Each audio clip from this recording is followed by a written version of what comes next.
अस्सलाम वालेकुम स्टूडेंट्स, उम्मीद करती हूँ सब खैरियत से होंगे और डेली बेसिस पे लेसन लर्न करते होंगे। आप लोगों ने चैप्टर नंबर 2 जो है वो अभी तक हमारा कंप्लीट हो गया है। तो प्रीवियस चैप्टर में आप लोगों ने जितने भी शॉर्ट क्वेश्चंस जो हैं वो अच्छे से एक्सरसाइज के अलावा जो आपके चैप्टर के अंदर से मैंने आप लोगों को अंडरलाइन करवाए हैं वो आप लोगों ने अच्छे से रेडी करने हैं और इंशाल्लाह उसके लिए मैं आपको असाइनमेंट वर्क भी दूंगी। आज हम करते हैं चैप्टर नंबर 3 स्टार्ट करते हैं। डेली बेसिस पे लेसन लर्न करना होगा जब भी आपको ये चैप्टर समझ में आएगा, क्योंकि एक चीज़ जो है वो दूसरे के साथ रिलेट कर रही है। तो अगर आपको पहली चीज़ समझ में नहीं आएगी तो ऑब्वियसली नेक्स्ट चीज़ आप समझ नहीं पाओगे। ठीक है, अब स्टार्ट करते हैं चैप्टर नंबर 3 जो कि है periodic table and periodicity of properties. चलें जी, इसको स्टार्ट करते हैं इंट्रोडक्शन से। हमारे पास इंट्रोडक्शन में हम बात करते हैं कि स्टार्टिंग में एक्चुअल में हुआ ये कि बहुत सारे जो साइंटिस्ट जो हैं यानी केमिस्ट, उन्होंने हमारे पास जितने भी एलिमेंट्स हैं उनको अरेंज करने के लिए बहुत ज़्यादा एफ़र्ट की और उसके बाद जो है इन सारी एफ़र्ट के नतीजे में हमारे पास जो है वो एक पीरियोडिक लॉ बनाया गया। ठीक है, अब वो पीरियोडिक लॉ था क्या? On the basis of this law the elements known at that time were arranged in the form of a table which is known as periodic table. ठीक है, तो ये हमारे पास पीरियोडिक टेबल की डेफिनेशन आ गई है। ठीक है, अब एक्चुअल में हुआ ये कि जितने भी हमारे पास एलिमेंट्स जो थे वो डिस्कवर हो चुके थे उनको एक टेबल की फॉर्म में अरेंज किया जिसको हमने पीरियोडिक टेबल का नाम दिया। ठीक है, अब इस पीरियोडिक टेबल से ये फ़ायदा हुआ कि हमारे पास जितने भी एलिमेंट्स उस वक्त तक डिस्कवर हो चुके थे, ठीक है, यानी जिस वक्त पीरियोडिक टेबल बनाया गया उस वक्त जितने भी एलिमेंट्स डिस्कवर हो चुके थे उनकी प्रॉपर्टीज़ का तो पता चला ही, लेकिन इस पीरियोडिक टेबल से हमें दूसरा फ़ायदा ये हुआ कि जो उस वक्त तक हमारे पास यानी अनडिस्कवर्ड एलिमेंट जो उस वक्त तक अभी डिस्कवर नहीं हुए थे उनकी प्रॉपर्टीज़ के बारे में भी हम प्रिडिक्शन करने लगे। ठीक है, यानी उनकी प्रॉपर्टीज़ के बारे में भी हमें पता चल गया कि वो किस तरह की खसूसियात रखते होंगे। तो पीरियोडिक टेबल का ये फ़ायदा हुआ। ठीक है, तो आप लोगों को ये शॉर्ट क्वेश्चन में पूछा जा सकता है डिफाइन पीरियोडिक टेबल, और उसके अलावा हमारे पास इसका सिग्निफिकेंट फीचर क्या है। ठीक है, okay, one of the significant feature of the periodic table was that it predicted the properties of those elements which were not even discovered at that time। ठीक है, तो यहाँ तक हमारे पास ये आएगा। ये दोनों शॉर्ट क्वेश्चन हमारे पास बनते हैं। ठीक है, एक उसका सिग्निफिकेंट फीचर और दूसरी उसकी डेफिनेशन यानी पीरियोडिक टेबल की। अच्छा, आप बात करते हैं तो पीरियोडिक टेबल की। आपको पता है जब भी हम किसी चीज़ का टेबल बनाते हैं उसमें हमारे पास हॉरिजॉन्टल और वर्टिकल हॉरिजॉन्टल रोज़ और वर्टिकल कॉलम्स होती हैं। ठीक है, तो इसी तरह हमारे पास जो पीरियोडिक टेबल बना है उसमें हमारे पास लेफ़्ट टू राइट जो है हमारे पास ग्रुप्स हैं, जबकि डाउनवर्ड यानी ऊपर से नीचे जब हम मूव करते हैं तो वो हमारे पास पीरियड्स होती हैं। ठीक है, इसकी प्रॉपर डेफिनेशन जो आपकी बुक में लिखी है उसको अंडरलाइन करवा देती हूँ। द वर्टिकल कॉलम्स, ठीक है, vertical columns of that table were called groups, यानी जब डाउनवर्ड मूव करते हैं अपर से लोअर, ठीक है, अपर टू लोअर साइड वो हमारे पास वर्टिकल होती है। The vertical columns of that table were called groups. ठीक है, तो हमारे पास जो है पीरियोडिक टेबल में हमारे पास जो ग्रुप्स हैं वो 18 हैं। ठीक है, तो आप लोगों ने जब ये डेफिनेशन लिखनी है the vertical columns of periodic table, यहाँ पे दैट टेबल नहीं आएगा, यहाँ पे आएगा periodic table. The vertical columns of that of periodic table were called groups. There are 18 groups in periodic table. ये आप लोगों ने इसके साथ लाजमी करनी है। नेक्स्ट बात करते हैं पीरियड्स की। तो हॉरिजॉन्टल लाइंस जो हैं उनको हम पीरियड्स बोलते हैं। ठीक है, इसमें हमने डेफिनेशन इस तरह हम कर सकते हैं the horizontal lines of periodic table were called periods. ठीक है, तो हमारे पास नंबर ऑफ़ पीरियड्स जो हैं वो 7 है। तो आप लोगों को मोस्टली ये शॉर्ट क्वेश्चन में ही आता है डिफाइन ग्रुप्स एंड पीरियड्स।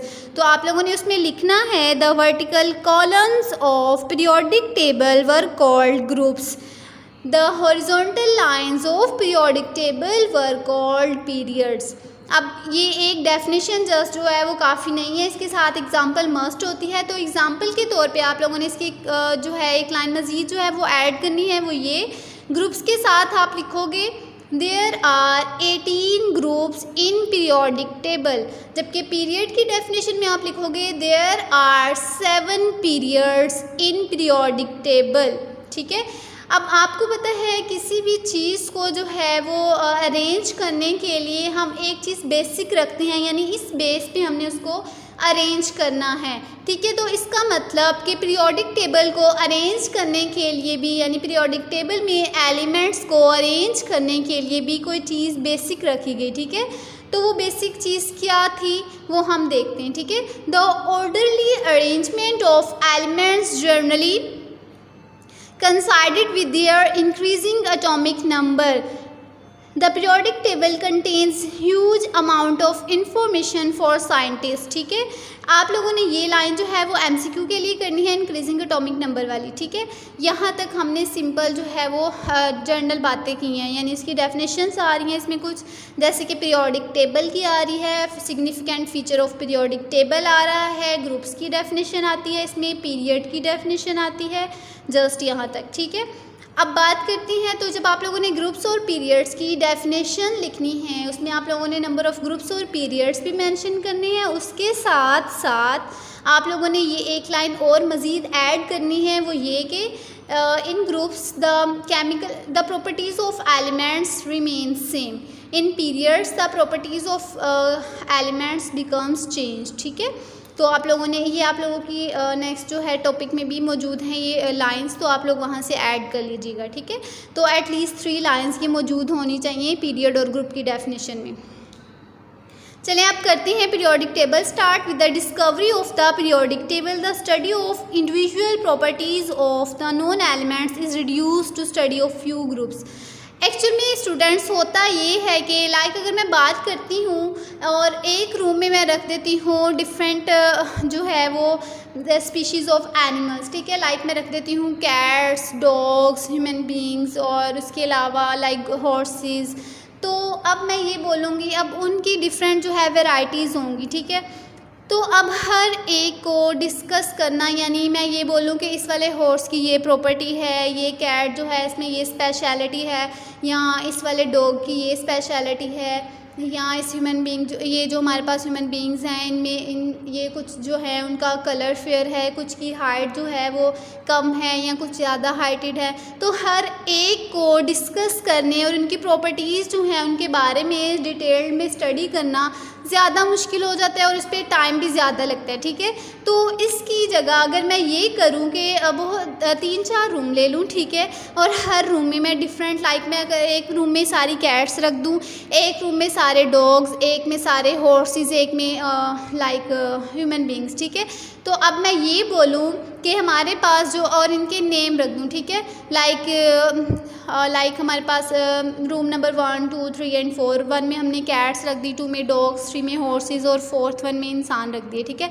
तो अब मैं अगर बोलूँ कि ग्रुप 1 यानी हमारे पास रूम 1 जो है उसके जो एनिमल्स हैं उनकी प्रॉपर्टीज़ ये हैं, रूम 2 जो है उनके एनिमल्स की प्रॉपर्टीज़ ये हैं, रूम 3 के ये और रूम 4 के ये। तो इस तरह इजी हो जाएगा ना इसको डिस्कस करना। ठीक है, यानी हम एज अ इंडिविजुअल उसको स्टडी नहीं करेंगे, एक लाइक अ ग्रुप हमने उसको स्टडी करना है। ठीक है, पूरा का पूरा ग्रुप, उसमें हर एनिमल जो होगा उसकी यानी उस ग्रुप से रिलेटेड जितने भी एनिमल्स होंगे उन सब की प्रॉपर्टीज़ एक जैसी होंगी। ठीक है, तो अब जब एक जैसी होंगे उन सब की हम ओवरऑल बात करेंगे, इंडिविजुअल उनकी बात नहीं करेंगे। तो इस तरह हमें स्टडी करने में आसानी हो जाती है। ठीक है, तो इसी वजह से पीरियोडिक टेबल जो है वो फॉर्म किया गया कि इतने सारे हमारे पास जो अभी तक 118 एलिमेंट्स डिस्कवर हो चुके हैं, अब 118 में हर एक को अलग अलग स्टडी करना मुश्किल था। ठीक है, तो इनकी स्टडी को इजी करने के लिए या इनको समझने के लिए हमने एक पीरियोडिक टेबल फॉर्म किया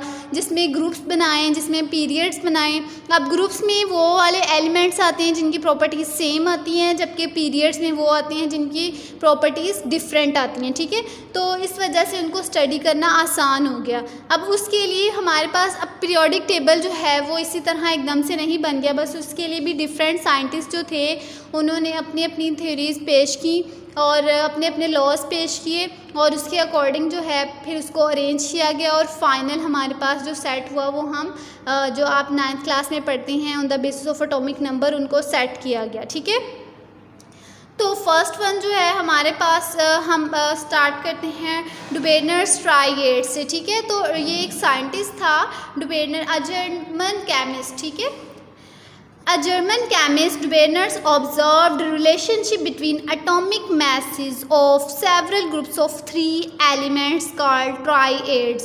मोस्टली आपको शॉर्ट क्वेश्चन में आता है डिफाइन ट्राइएड विद एग्जांपल। ठीक है, तो ट्राइएड में एक्चुअल में होता क्या है कि एक ही ग्रुप के जो मेंबर्स होते हैं उसमें अगर सक्सेसिव 3 मेंबर्स की बात करें तो, ठीक है, यानी 3 एक के बाद एक जो आ रहे हैं, जैसे कि यहाँ पे बात करें तो कैल्शियम, उसके बाद आता है स्ट्रॉन्शियम, उसके नीचे आता है बेरियम। ठीक है, अगर मैं इन तीनों का एवरेज निकालूँ यानी 40 + 88 + 137, अब ये आपको एवरेज निकालना आती होगी ना, यानी जितनी भी हमारे पास वैल्यू होती है उनको सम किया जाता है और नंबर ऑफ़ वैल्यूज़ पे डिवाइड किया जाता है, यानी 40 + 88 + 137 इनको 3 पे डिवाइड करोगे तो आपके पास सेंटर वाले की वैल्यू आ जाएगी, यानी 88 आंसर आएगा। ठीक है, तो ये था ट्राइएड, यानी जब हम 3 एलिमेंट्स को किसी एक ग्रुप के 3 एलिमेंट्स को लेते हैं तो जब उनके मैसेज का एवरेज निकाला जाता है तो सेंट्रल जो होता है उसका एवरेज जो है वो हमारे पास वही आता है जो सेंटर वाले का होता है। ठीक है, ठीक है, यहाँ पे हमारे ट्राई का मतलब ये होता है 3 ट्राइएड्स, यानी 3 को हमने सम किया तो उसका एवरेज निकाला, एवरेज निकालने के बाद जो वैल्यू होगी वो सेंटर वाले का आंसर होगा। ठीक है, ओके, तो in these groups the central और middle element had atomic mass average of the other 2 elements. ठीक है, यहाँ तक ये डेफिनेशन जाएगी। आगे एग्जांपल है 1 triad group, example is that calcium, strontium and barium, the atomic masses of strontium is the average of the atomic masses of calcium and barium, only a few elements could be arranged in this way, this classification did not gate wide acceptance. ठीक है, इसका मतलब ये है कि हमारे पास जितने भी एलिमेंट्स अरेंज किए गए यानी पूरा का पूरा पीरियोडिक टेबल जो है वो ट्राइएड्स की बेस पे उसको अरेंज नहीं किया गया, क्योंकि सब के सब एलिमेंट्स जो हैं वो इसको शो नहीं कर रहे थे, यानी उससे रिज़ल्ट हमारे पास ठीक नहीं आ रहा था, इस वजह से ये रिजेक्टेड हो गया। ठीक है, बहुत चंद जो है एलिमेंट्स इस बेस पे अरेंज किए भी गए थे। ठीक है, लेकिन ये वाइड एक्सेप्टेड नहीं है, यानी बहुत ज़्यादा एलिमेंट्स इससे हम अरेंज नहीं कर सके। ठीक है, अब इसको रिजेक्ट करने के लिए न्यूलैंड ने अपना न्यूलैंड ऑक्टेव्स जो है लॉ ऑफ ऑक्टेव्स पेश किया। वो क्या था वो देखते हैं। ठीक है, न्यूलैंड्स ऑक्टेव्स, एक्चुअल में हुआ ये कि हमारे पास जो था वो कैनिज़ेरो एक साइंटिस्ट था, उसने क्या किया, हमारे पास जितने भी एलिमेंट्स थे उनका करेक्ट एटॉमिक मास जो है वो इसको डिटरमाइन किया। अब जब हमारे पास करेक्ट एटॉमिक मास आ गया उसके बाद जो है वो दोबारा से एलिमेंट्स को अरेंज किया गया और उसके बाद क्या किया गया, हमारे पास जो एक साइंटिस्ट था जिसका नाम था न्यूलैंड, उसने अपना एक लॉ ऑफ ऑक्टेव्स पेश किया। ठीक है, अब वो क्या था, he noted that there was a repetition in chemical properties of every 8th element if they were arranged by their increasing atomic masses। अब ऊपर वाला जो था उसमें हमने ये देखा कि एवरेज ऑफ 3 जो है वो जब निकालते हैं तो हमारे पास सेंट्रल जो एलिमेंट होता है उसका एटॉमिक मास आता है। ठीक है, जब न्यूलैंड ऑक्टेव जो था उसने अपना लॉ ऑफ ऑक्टेव्स पेश किया, उसके अकॉर्डिंग जो है जब हम एलिमेंट्स जो है उनको देखते हैं उनकी प्रॉपर्टीज़ को, केमिकल प्रॉपर्टीज़ को, तो 1 to 8 यानी लाइक आपको पता है इन अ वीक 7 डेज़ होती है ना, तो मंडे, ट्यूसडे, वेंसडे, थर्सडे इस तरह। ठीक है, तो 7th के बाद फर्स्ट से फिर स्टार्ट हो जाता है ना, यानी संडे के बाद फिर से मंडे स्टार्ट हो जाता है और वही चेंज आ रहा होता है। ठीक है, तो इसी तरह न्यूलैंड ने भी यही बोला कि जब हम मंडे टू यानी 1st to 7 फर्स्ट से लेके 7 तक जो एलिमेंट्स हैं जब उनकी केमिकल प्रॉपर्टीज़ को डिस्कस करते हैं तो 8th वाले की प्रॉपर्टी फर्स्ट वाले से मिलती है, यानी मंडे जो है वो 1 है ना, सैटरडे 7 है, तो अब 8th वाला फिर से मंडे आ जाएगा, यानी मंडे की प्रॉपर्टीज़ 8th वाले से मिल रही हैं, यानी फर्स्ट 7 की प्रॉपर्टीज़ तो चेंज होंगी जबकि 8th वाले की प्रॉपर्टीज़ जो है वो 1 वाले से मिल रही होंगी। ठीक है, इसको बोलते हैं न्यूलैंड्स ऑक्टेव। ये आपको शॉर्ट क्वेश्चन में आ सकता है, ठीक है। आगे है हमारे पास, he compared it with musical notes, his work could not get much recognition as no space was left for undiscovered elements. तो ये लिमिटेशन में आ सकता है हमारे पास। यहाँ से आप लिमिटेशन की हेडिंग देंगे और लिखेंगे his work could not get much recognition as no space was left for undiscovered element. और दूसरी इसमें लिमिटेशन की प्रॉपर्टी ये है, the noble gases were also not known at that time, ठीक है। यानी कि इस टेबल में यानी इसने जो हमारे पास बेस रखी है एटॉमिक मास को, उसके अकॉर्डिंग अगर एलिमेंट्स को अरेंज करें तो हमारे पास जो है वो अनडिस्कवर्ड एलिमेंट्स के लिए स्पेस नहीं बचती टेबल में, ठीक है। जैसे आपको पता है क्लासरूम में हम इतनी स्पेस रखते हैं कि न्यू कमर्स जो है वो एडजस्ट हो सकें। तो इसी तरह पीरियोडिक टेबल जो है वो एक ज़्यादा बेहतर वही होता है टेबल जिसमें हमारे पास न्यू डिस्कवर्ड जो एलिमेंट्स हों उनको स्पेस मिले, ठीक है। उसके अलावा नोबल गैसेस जो थी वो भी इस वक्त तक डिस्कवर नहीं हुई थी। इसका मतलब न्यूलैंड ऑक्टेव जो है वो भी वाइड एक्सेप्टेंस नहीं रखता, ठीक है। उसके बाद जो है मेंडलीव्स ने अपना पीरियोडिक टेबल पेश किया, वो देखते हैं। मेंडलीव जो था वो भी एक साइंटिस्ट था, एक केमिस्ट था। उसने भी एलिमेंट्स को अरेंज किया, किस बेस पे, एटॉमिक मैसेज ही की बेस पे, ठीक है। अब उसने क्या किया कि एलिमेंट्स को उनकी उसने ये बोला, the properties of elements are periodic functions of their atomic masses, ठीक है। एक्चुअल में उसने ये बोला कि हम जब एलिमेंट्स को स्टडी करते हैं तो उनके जो हमारे पास पीरियोडिक टेबल के अंदर एक्चुअल में उनकी एटॉमिक मैसेज की बेस पे उसको हम जो है वो अरेंज करते हैं, ठीक है। Russian chemist Mendeleev arrange the known elements only 63, यानी जब इसने अपना मेंडलीव ने अपना पीरियोडिक टेबल पेश किया था उस वक्त अभी 63 एलिमेंट्स जो थे वो अभी डिस्कवर हुए थे, ठीक है। तो उन 63 को क्या किया, in order of increasing atomic masses in horizontal rows called periods, so that elements with similar properties were in the same vertical columns, ठीक है। यानी जिनकी प्रॉपर्टीज़ सेम थी वो एक ही ग्रुप में थे, जिनकी प्रॉपर्टीज़ जो हैं वो डिफरेंट थी वो डिफरेंट पीरियड्स में थे, ठीक है। This arrangement of elements was called periodic table. इसको भी आप अंडरलाइन कर लें, यहाँ से स्टार्ट से लेके यहाँ तक आप कर लें इसको, पीरियोडिक टेबल तक, ठीक है। ओके, उसके बाद आएगा Mendeleev's periodic law. He put forward the result of his work in the form of periodic law. ये आपको शॉर्ट क्वेश्चन में आता है, एक पीरियोडिक टेबल को आप लोग अंडरलाइन कर लें एज अ शॉर्ट क्वेश्चन और एक पीरियोडिक लॉ ऑफ मेंडलीव्स, ठीक है। तो आप लोगों ने मेंडलीव्स के अकॉर्डिंग ये है, properties of the elements are the periodic functions of their atomic masses, ठीक है। ये आपको इस लॉ को डिफाइन करना है। नेक्स्ट जो है इसकी लिमिटेशन की बात करते हैं। Although Mendeleev periodic table was the first attempt to arrange the elements yet it has a few demerits in it, यानी इसमें कुछ खामियाँ थी, ठीक है।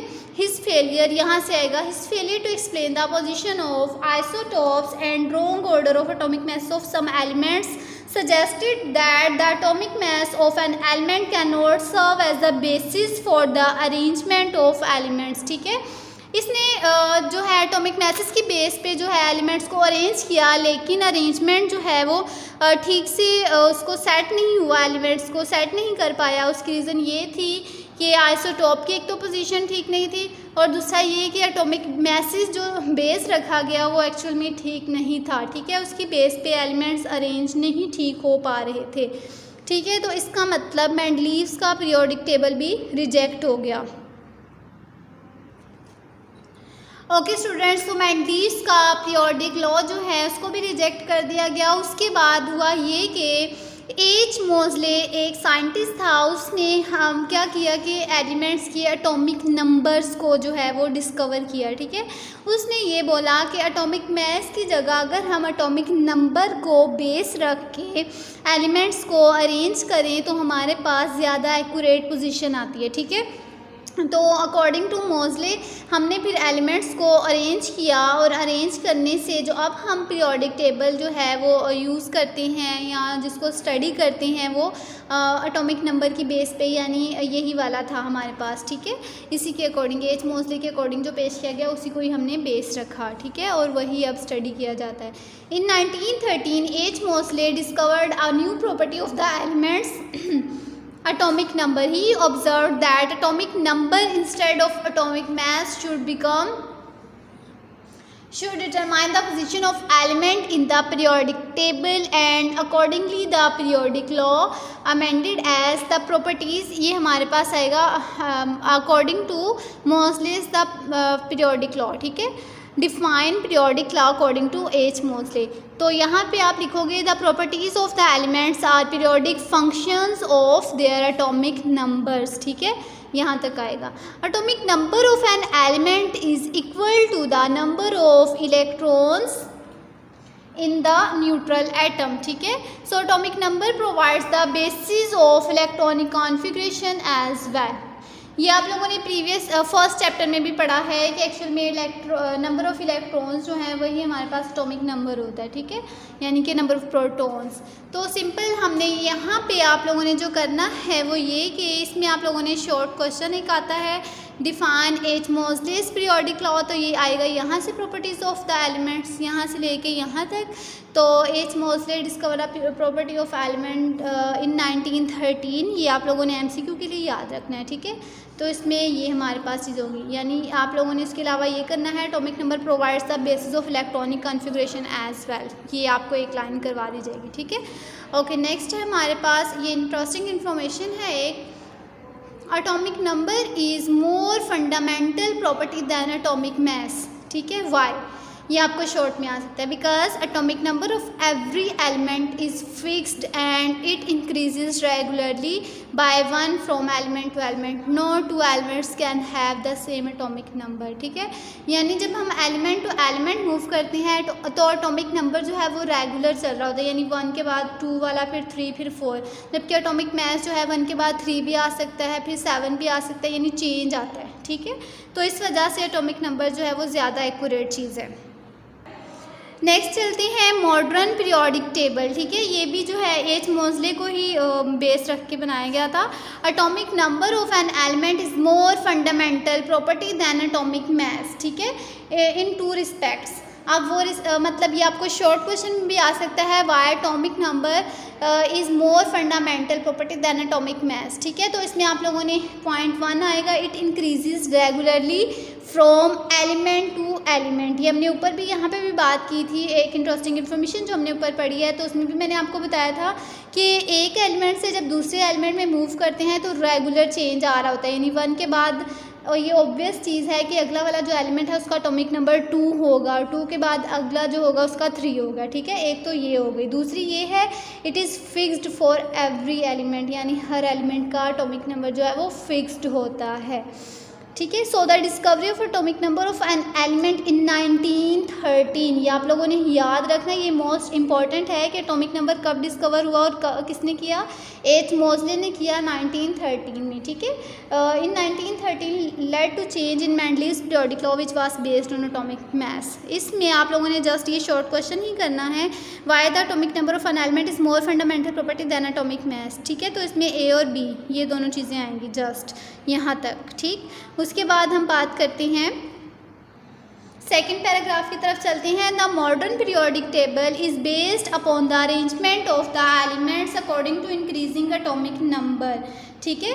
When the elements are arranged according to increasing atomic number from left to right in a horizontal rows, यानी अगर हम बात करें तो एक ग्रुप हम जो एक टेबल बनाते हैं उसमें हम यूं भी लाइनें बनाते हैं, इस तरह भी और इस तरह भी लाइंस बनाते हैं, ठीक है।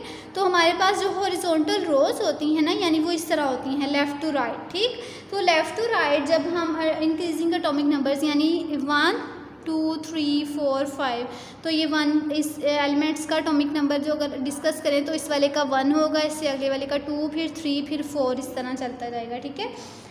तो बात करें when the elements are arranged according to increasing atomic number from left to right in a horizontal rows, properties of the elements were found repeating after regular interval such that the elements of similar properties and similar configuration are placed in the same group, ठीक। ये भी आप लोगों ने as a short question इसको याद करना है। नेक्स्ट है, it was observed that after every 8th element 9th element had similar properties as the first element. जैसे हमने प्रीवियस में भी न्यूलैंड ऑक्टेव यानी ऑक्टा 8 वाला, यानी फर्स्ट जो 8 एलिमेंट्स हैं उनकी प्रॉपर्टीज़ जो हैं वो तो एक दूसरे से जो है वो चेंज होंगी, लेकिन जो 9th वाला है उसकी प्रॉपर्टी फर्स्ट वाले से मिलती होगी, ठीक है। So the long For example, sodium had similar properties to the lithium after atomic number 18. Every 19th element was showing similar behavior. So the long rows of elements were cut into 2 rows of 8th and 18th elements and placed one above the other so that a table of vertical columns horizontal was obtained. इसमें must ये just एक दफ़ा आप read out कर लेंगे, ये समझने वाली चीज़ें हैं। पीरियोडिक टेबल में आपको डिटेल में समझाती हूँ, यहाँ पे आप लोगों ने जस्ट एक शॉर्ट क्वेश्चन करना है, वो है ये वाला, ठीक है। Define why the atomic number is more fundamental than atomic mass. ये है हमारे पास मॉडर्न पीरियोडिक टेबल, ठीक है, जो कि हमारे पास लास्ट वाला आप लोगों ने पढ़ा है, जो एच मोसले ने बेस रखा था एटॉमिक नंबर्स को, तो उसके अकॉर्डिंग मॉडर्न पीरियोडिक टेबल पेश किया गया, ठीक है। अब इसमें देखते हैं, मैंने आपको बताया था कि हमारे पास पीरियोडिक टेबल में कितने ग्रुप्स और कितने पीरियड्स होते हैं, 18 ग्रुप्स। यहाँ से देखें ग्रुप्स क्या होता है, यहाँ से वर्टिकल लाइंस होती हैं ना, यहाँ से 1 2 3 4 5 6 7 8 9 10 11 12 13 14 15 16 17 एंड 18, ठीक है। 18 ग्रुप्स होते हैं, जबकि हॉरिजॉन्टल रोज जो है हमारे पास वो हैं कितनी, 7, 1 2 3 4 5 6 7, ठीक है। अब हमने बात की थी जब हम इस तरह मूव करते हैं लेफ़्ट टू राइट, तो हमारे पास जो हैं एटॉमिक नंबर जो हैं वो रेगुलर इंटरवल्स पे चेंज होते हैं। फर्स्ट हमारे पास पीरियड जो है उसकी बात करते हैं, पीरियड में यूँ मूव करते हैं, ठीक है। ये है हमारे पास फर्स्ट पीरियड, तो इसमें हमारे पास आता है हाइड्रोजन और उसके बाद आता है हीलियम, इसका है एटॉमिक नंबर 1 और इसका है 2। उसके बाद सेकंड इस तरह चलते हैं, ये 3 है, ये 4 5 6 7 8 9 10, उसके बाद आता है 11, इस तरह ये मूव करते जाएँ तो रेगुलर चेंजेस आ रहे हैं, ठीक है। यहाँ पे कोई भी ऐसी चीज़ नहीं है जो स्किप हुई हो। अब अगर बात करें तो रेपिटेशन ऑफ प्रॉपर्टीज़, तो इसमें हम देखते हैं कि अगर मैं आपसे ये बोलूँ, लाइक यहाँ पे देखते हैं हम, जैसे हमने बात की कि जब 8th एलिमेंट को हम स्टडी करते हैं तो 9th वाले की प्रॉपर्टीज़ फर्स्ट से मिलती हैं, तो उसकी एग्जांपल मैं आपको एक बता देती हूँ। जैसे कि यहाँ पे देखते हैं, अब देखो यहाँ पे सेकंड पीरियड से lithium, beryllium, boron, carbon, nitrogen, oxygen, fluorine and neon, ठीक है। तो इसको काउंट करते हैं 1 2 3 4 5 6 7 और 8, ठीक है। अब उससे नेक्स्ट आते हैं, ये आता है सोडियम 9 वाला, ठीक है। तो इसकी प्रॉपर्टीज़ लिथियम से मिलती होंगी, ठीक है। इसी तरह तो इस तरह जितने भी एलिमेंट्स को अगर हम बात करें, तो अगर यहाँ से अब मैं काउंट करूँ तो 1 2 3 4 5 6 7 एंड 8। अब ये आता है पोटेशियम, तो पोटेशियम की प्रॉपर्टीज़ जो हैं वो सोडियम जैसी होंगी, यानी एक ही ग्रुप्स के जो एलिमेंट्स हैं उन सब की प्रॉपर्टीज़ एक जैसी होती हैं, ठीक है। जबकि यहाँ जब मूव करते हैं, यहाँ एटॉमिक नंबर जो है वो रेगुलर इंटरवल से चल रहा होता है, जबकि इनकी प्रॉपर्टीज़ जो हैं वो चेंज होती हैं, ठीक है। एक हमने वो एग्जांपल की थी स्ट्रोंशियम, बेरियम और रुबिडियम वाली, ठीक है। और उसके अलावा एक और एग्जांपल इसकी मैं आपको यहाँ से बता देती हूँ। अच्छा, तो इसकी एग्जांपल एक और जो हम करने लगे थे वो ये है, इसमें आप लोगों ने क्या करना है, बेरियम, मैग्नीशियम और कैल्शियम, ठीक है, इसका ट्राइएड निकालते हैं। 9 + 24 + 40, इनको जब प्लस करने के बाद 3 पे डिवाइड करोगे तो हमारे पास आंसर जो है वो 24 आएगा, यानी कि सेंटर वाले का, ठीक है। तो आप किसी को भी चेक कर सकते हो, यहाँ पे हमारे पास चंद एक जो एलिमेंट्स हैं वो ट्राइएड्स की बेस पे जो हैं वो अरेंज किए गए हैं। हमने पहले भी बात की थी ना कि वो ज़्यादा एक्सेप्टेबल नहीं था, ठीक है। उसकी रीज़न ये थी कि वो करेक्शन नहीं थी उसमें, ठीक है, एक्यूरेसी नहीं थी। तो यहाँ पे हमारा जो है यहाँ वो कंप्लीट हो रहा है। आप लोगों ने याद रखना है जब पीरियड और ग्रुप की डेफिनेशन जो करनी है, एक्चुअल में आप लोगों का जो होमवर्क है वो मैं आपको बता देती हूँ। तो आप लोगों ने करना ये है कि इसमें आप लोगों ने डेफिनेशंस करनी है, जो रिटन फॉर्म में एक लिखनी है पीरियोडिक टेबल की, एक सिग्निफिकेंट फीचर जो है उसकी डेफिनेशन लिखनी है, पीरियड की और ग्रुप की डेफिनेशन लिखनी है, जो 7 डेफिनेशन की एग्जांपल मस्ट होती है, ठीक है। अगर आपसे क्वेश्चन के अंदर नहीं पूछा भी गया, यानी कि define like groups with example, तो अगर नहीं भी आपसे इस तरह एग्जांपल का पूछा जाए तब भी आप लोगों ने एग्जांपल देनी होती है। एग्जांपल के बगैर आपकी डेफिनेशन इनकम्प्लीट होती है, ठीक है। तो आप लोगों ने क्या करना है, ग्रुप्स की definition, the vertical columns of periodic table were called groups, उसके साथ लिखना है there are 18 groups in periodic table. उसके बाद आप लोगों ने एक और लाइन इसके साथ जो लिखनी है वो है the elements of a group show similar chemical properties. ठीक है, ये 3 लाइनें आपकी आनी चाहिए डेफिनेशन ऑफ ग्रुप में। ठीक है, उसके बाद हम बात करते हैं पीरियड्स की। पीरियड में भी आप लोगों ने इस तरह करना है the horizontal lines of periodic table were called periods. There are 7 periods in periodic table. The properties of the elements in period, यहाँ से आप लोग करेंगे the elements of a group show similar chemical properties, ये आएगा आपका group में।